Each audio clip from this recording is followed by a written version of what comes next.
Okay, so someone in your program doesn't want to participate.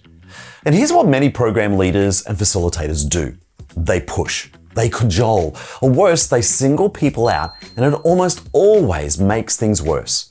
As a self-described lazy facilitator, this is what I do. Honor their choice. You can't force anyone to participate anyway, and honestly, trying to will only deepen their resistance and make you look unprofessional. And this is important, honoring someone's choice does not excuse you from your professional responsibility to influence their decision. So here's what I do instead. I make the start of my program so ridiculously fun, so genuinely engaging, that sitting on the sidelines becomes the harder option. In other words, I make the choice to join in more valuable than the decision to sit out. And let's be honest here, it's really hard to look cool sitting out when everyone around you is laughing and having a great time. Does this idea resonate with you? If so, click the like button.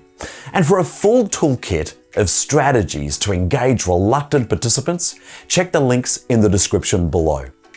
And if you're looking for more lazy facilitator tips and activity ideas, be sure to hit the subscribe button too.